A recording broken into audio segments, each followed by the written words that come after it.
Welcome back as we get right to our guest tonight here on State of Our Schools. Joining us this week is Wesner Pierre, the CEO of Partnership with Children. He actually just celebrated 1 year in that position, so a big congratulations to Wesner and all the important work that you're doing there supporting the mental health and well-being of thousands of students across the city. So thanks for being back with us, Wesner, as now is an important time as ever to talk about this tonight here on State of Our Schools.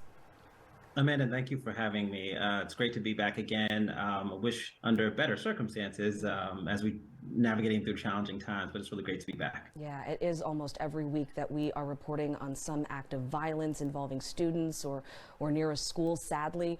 And as CEO of Partnership with Children and the work that you're doing in schools with social workers, is this something that kids are bringing up with their social workers in school, and how are those conversations evolving? Yeah, it's a great question. At Partnership with Children, we deliver in-school social work and healing arts to 30,000 New York City school children. And what we're really doing is we're addressing trauma, toxic stress, and loss for so many children, and really removing the barriers to success for our young folks. So when incidents like this, shootings in communities happen, we have a school in West Harlem, but when incidents like this happen, it's certainly a cause for concern with our students, with our families, with school administrators, and our licensed clinical social workers are really standing in the gap and providing support to our young folks during these challenging times.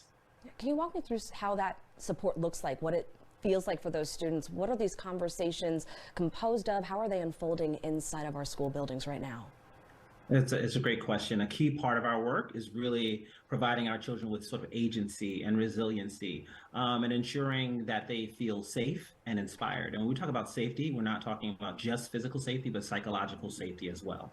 And we do that in three ways, right? Like the core of our work is really focused on placing those licensed clinical social workers, those trusted adults who can counsel children in a safe space in school. And also we layer on an additional layer of healing arts work, which is really used to help young folks express themselves and their feelings. In addition to that, we have our community schools, which really think about our schools as an ecosystem of support. And when we think about addressing the whole child and their needs, that's really what that does, and pushing in supports across community and providing community resources and parenting groups as well. And this also extends into the after-school space for us. And perfect segue to my next question, because so often when we talk about this violence and safety, the conversation becomes about providing kids with that support and opportunity, not just in school, outside of school as well, to keep them from being pressured by the negative influences out there. And this is the work that you're doing with programming that you're supplying as well.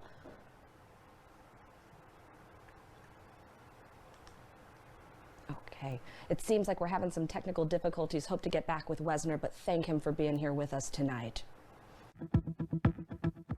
Thanks for staying with us here on State of Our Schools, and we are back with Partnership with Children CEO Wesner Pierre. We fixed our technical issues and want to continue the conversation because we were talking about some really important topics right when we got disconnected, Wesner. I was asking you a little bit about that three-pronged approach that you take at Partnership with Children in helping students deal with some of the traumas that they're experiencing. You touched on the healing arts programming that you're doing inside of city schools. Can you elaborate a little bit more on how that looks and what it aims to bring to our students?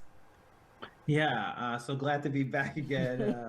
Tech issues having been resolved, but when we have the chance to engage a child at school where they feel safe and heard, when we can help them express themselves through the arts or STEM and build a community during the school day and then after school, we know that this works, right? We marry our licensed clinical social workers with our teaching artists to bring really unique and creative arts-based programming. So one of them looks like a program called Funny Girls, where our young folks get a chance to express themselves doing improv.